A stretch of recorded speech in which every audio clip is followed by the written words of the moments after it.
Oh, yeah.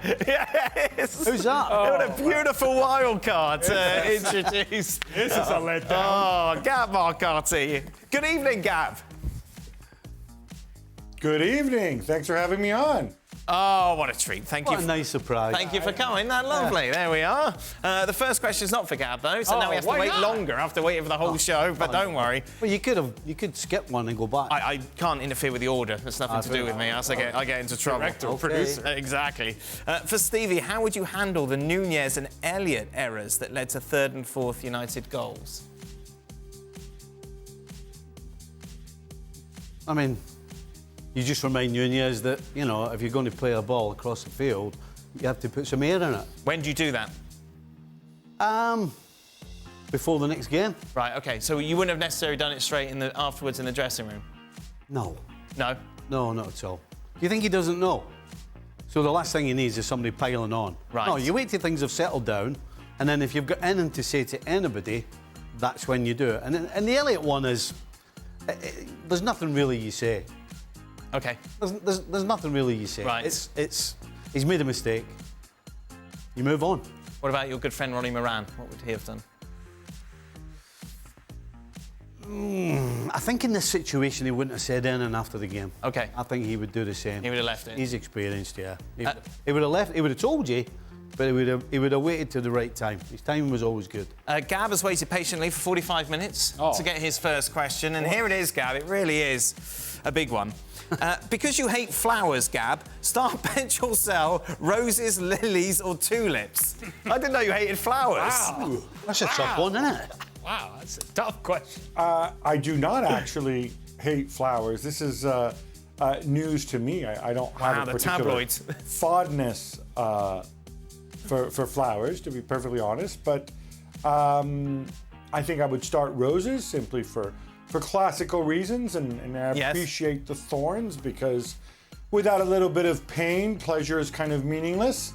I would bench the tulips, and I would drop the lilies entirely, because not my thing. It's the first sentence on your Wikipedia page. Gab Marcotti hates flowers. Somebody could have hacked that. All right. It's not really. Oh, was it not? No, just... you know what I was thinking when you said that? I was thinking Somebody about... hacked that. No, but I mean... The reason I said that is because as soon as you said that, I Yes. was thinking about Paul's Wikipedia page. Right. Somebody hacked in it and said his nickname was Big Bob or something. Glad it was Bob. Good. So that's where I went. Gab, when Italy last won the Euros, you were hopeful that it was the beginning of a successful era. Looking back, were you a bit too optimistic? God. Well, considering the guy that won the Euros is no longer there, I think part of me would makes me think yes. Some of the guys that I thought were going to become really, really good, who weren't necessarily part of it but could have been, like Nicol and Ale Moreno, haven't lived up to it. But I think equally, there's generally been a sea change in the types of players Italian football produces. I think they're more attacking, they're more proactive. They're less scared of making mistakes. They're less good defensively, especially in individual defending. But, it's the modern game. I think we have modernized that way. Now we just need to produce enough talented footballers to make it work. But when it comes to not qualifying for the World Cup, a qualifying campaign, we've been through this a million times. They made really stupid mistakes at the wrong time, while also, I think, dominating most of the games they played in, unless they're playing Spain. So I don't read too much into that. Did you see the Gab graphic? The nice hating flowers. Yeah, the nice hating flowers. Your graphic has now been updated, Gav. So fear not. As we Thank goodness we got the truth out put an there. end to that ugly rumour. Thank you. That could ruin careers. Ali, who's going through between Bayern and Arsenal? Everything suggests that it should be, and it would be, Arsenal, because Arsenal will exploit the frailties defensively of Bayern Munich. I'm going to say Bayern Munich. Honestly, I'm going to go Bayern Munich, and that's because I find that Bayern Munich on the individual level can really hurt Arsenal. And a good game, and I know this is a lot to ask for, a good game, explosive game from Leroy Sané can make a difference. Jamal Musiala the same, and particularly Harry Kane. What is the one argument that we have against Arsenal time and time again? They don't have a number 9. They don't have a proven goal scorer. Well, Bayern Munich do. And you would imagine that this would be the sort of environment in which that proven number 9 would make a difference. I'm going to take Bayern Munich even though I don't trust them in the midfield, and I don't trust them in the back line, and I don't trust them overall, I'm going to go Bayern Munich. Gab, I got to say, I really enjoyed your watch-along with Jules when the draw was happening. That was very good, but unfortunately, as you say, it's the last time we're going to be dealing with balls when it comes to the Champions League because it's all going to be done by a computer now. Exactly, which I'm sure will be equally fun. I mean, they worked out that if they were going to do it with balls, they would need something like 900 balls, and they sort of estimated that it would take around 4 hours. So imagine that. 4 hours of Giorgio Marchetti pulling out balls and saying, FC Kuban Krasnodar or whatever, and filling it in with trivia. Yeah, no, not going to happen. But yes, I had a lot of fun on the watch along with Jules, and I like to think we're more fun to hang out with than Pedro Pinto, John Obi Mikel, and Giorgio Marchetti. No, I thought it was great. One of my favourite bits is when you describe what a watch along is. You're like, basically, we're going to watch along with the balls and then tell you what happens. It was very, very impressive. Okay, where are we? Look, this was in case Stevie tuned in, right? I had to explain it to him. Yeah, no, I think that's fair enough. Thank you, Gab. To the original question, who's going through, Gab, Bayern or Arsenal? Yeah, so I think on the watch-along, funnily enough, I gave a very, very slight advantage to Bayern. There's no question Arsenal are a better team, but Arsenal are also involved in a three-way title race. I think that takes a lot out of you. Bayern, season's over domestically. And I think also, if you look at the ingredients, individual match winners, shutdown goalkeeper, I think you would probably give the edge to Bayern there. And frankly, if you were to go 1 to 11, and this isn't a knock on Arsenal, in fact, it's praise for Arsenal. I'm not sure player for player, I'm not sure Arsenal have better individuals. Arsenal are a better team because I think they have a better manager, or certainly a manager is doing a much better job right now. So you put all those things together, and I think, chuck in the inexperience of many of those Arsenal players, I think most people would lean Bayern, no matter how turgid they've been. Is shutdown keeper in your lexicon, Stevie? Have you heard that before? No, I don't think I've heard that before, Gab. Is this something you've invented? No, it's not. It's something I've borrowed from the NHL, actually. I've introduced shutdown keeper. I will soon introduce a keeper who stands on his head, which is kind of the next level up. Oh, there we go then. That's from hockey. Kind of weird. Yeah, it's Gab. It's kind of weird sitting listening to Gab and Ali saying so many good things about Arsenal. Bayern? And then, no, Arsenal. Oh, okay. The two of them were sitting saying all kinds of nice things about Arsenal. Right. And saying how bad Bayern were at the back, how bad they are in the middle. Yep. But they're going to win. Oh. It's kind of weird. Well, punditry, isn't it? Who do you think is going to win? Arsenal. There we are. Gab, will Nottingham Forest appeal of a points deduction be heard before the season ends? Could we have a scenario where we won't know who is being relegated until after the season finishes?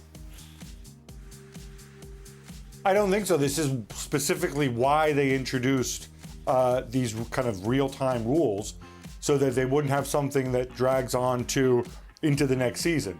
Now, I guess it could be after the season finishes, but it would have to be, a week, 2 weeks, certainly before the transfer window opens, that this all gets resolved. I mean, they specifically said, we're going to monitor your accounts week by week in real time because we don't want punishments to be in the future. If you think of the points that Everton were deducted, 6 points now after they got their deduction reduced, well, that's for, offenses that didn't affect the teams around them, but it affected teams in the past who've now been relegated. So the thinking is that's not fair. So I think they have to figure out how they're going to do it this season. Gab, will Juve get something done with Wes McKennie so he stays at the club beyond this season? I think a lot's going to depend on whether they get something done with Max Allegri. McKennie's had a good season for Juve, but equally, not Juventus season as a whole has been not great. They're down to third place, and there's a lot of pressure on Allegri. If they move on from Allegri, it's going to depend on whether the new manager has Weston McKennie in his plans, because he is somebody that they feel that they could shift and they could get a fee for. Equally, if he sticks around, well, then they're going to have to probably extend his contract and give him a bump. And right now, money's very, very tight there. Has his improvement in form matched the hype that some US soccer media has given him, Gab? It's funny because we had our big sort of FC digital meeting, and so we had all the writers, including all the guys in the US. And when I think it was Jules in a meeting said something mean about Weston McKennie, and somebody immediately piped up and said, well, he has the third highest minutes on Juventus this year, which sounded like a planted statistic. Oh, I wish frankly. Craig was at that meeting. Oh my God, Craig would have wreaked serious damage. No, look, he's playing better. Now, the thing is, this is a bad team. This is not a team that's playing well. In fact, weirdly, since they started playing slightly better football, they've been getting worse results. And even if you're kind of doing your part in that team, it's also, he's been playing a lot of minutes on a team that's underperforming, which I guess is better than being benched on a team that's underperforming. But they're also low on numbers, right? He's a central midfielder. They're down 2 based on what they had at the beginning of the year, because Pogba got himself suspended and Nicola Fagioli got himself suspended. So in that midfield rotation, Rabiot also got injured. So you're talking basically 4 or 5 guys for those 3 spots, and McKennie's certainly done his job when he's come in. But it's not like he turned into Michel Platini all of a sudden. Or to put it in a USMNT context, he's not having a great a season as that other U.S. national team star, Christian Pulisic, is having. Oh, yes. But he's certainly having a better season than Gio Reyna. There you go. How's that? Well, yes, I think I'm having a better season than Gio Reyna. You've played more. Gab, at the aforementioned meeting, I heard there was a team bonding darts tournament afterwards, in which Rob, who of course was just on, did very successfully in. I thought you'd be good at darts, Gab. What, you're 6'5", big reach? Yeah, and I tried to exploit the reach by leaning as far forward as possible.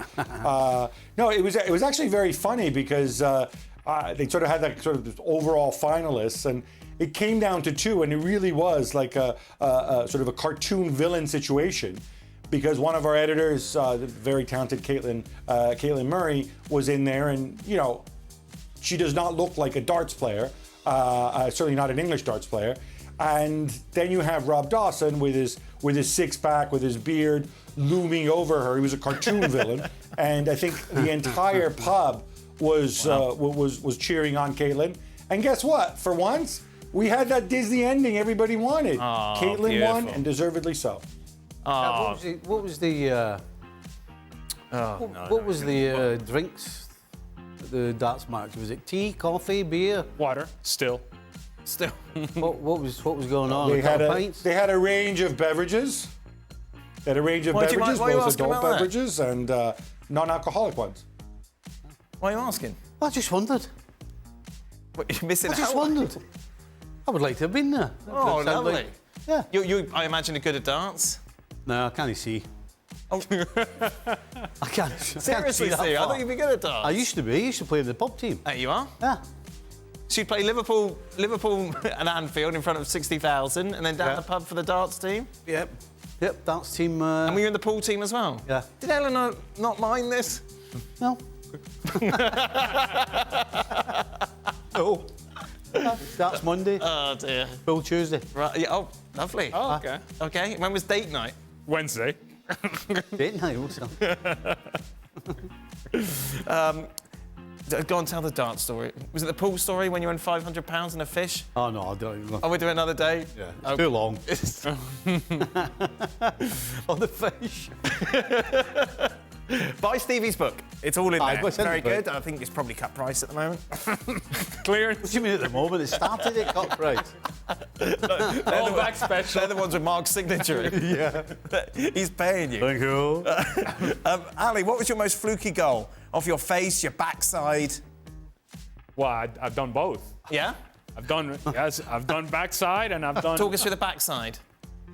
I actually scored an own goal with on my backside as well. I was marking in a corner kick. Somebody headed the ball at the near post. I had my guy cover at the back post, off my backside, and into the side netting. My kind of range, by the way, so even an own goal was my kind of range. Yeah, backside, we were playing against... What are you laughing at? I'm laughing. I've seen Ali's goals. Yes, I know.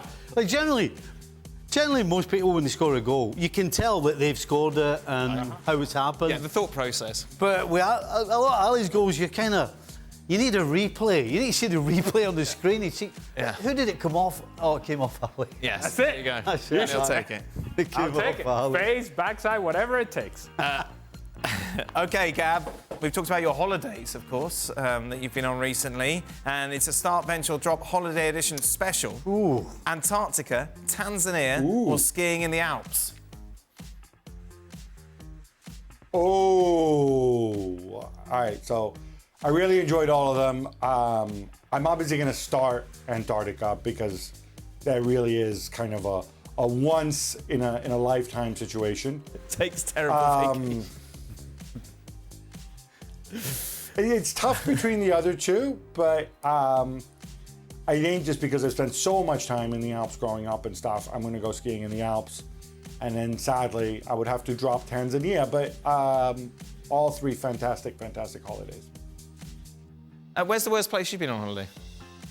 The worst. Yeah, I was going to go best, but I can't imagine that you have a best because it's travelling and you get angry.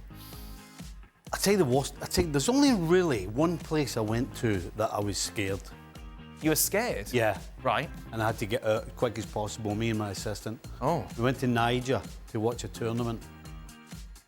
It's the only place I've ever felt scared. Right. And after the day, we went, right, we need to get out of here. It's not really a holiday. Yeah, that's not a vacation. You're working. It was a business trip. All right. Vacation. I think it's worst Niger. place? Yeah, or best By the place way. if you want to give a best place. Really, a best place. Okay, all right, then. There we go. But we got there. Dan, what are you doing? Just stay in your lane and ask him about pool and dogs. Shepherd's pie. It doesn't really matter where I go. I do the same things. What do you do, Steve? What's Stevie like on holiday? Couple of beers, not a lot. Ah, shit. I told Stevie today that I ate shepherd's pie, and when I told him that he had corn, there's disdain in his face, the look of disappointment and frustration. You got to change your terminology. I think we'll finish this segment quite happily by letting Gab just see his new nameplate, just so we can just justify everything that has been said. Yeah. He's co-host of the Gab and Jules show. He denies hating flowers. Correct. He's bad at darts. Correct. And he takes terrible vacations. Oh, wow. There we are. Last one is tough. That is. That is it. It is International Week. You can expect more of this on ESPN FC tomorrow. James Ollie will be joining us as we'll be talking about what is going on at Chelsea and that booing of Raheem Sterling.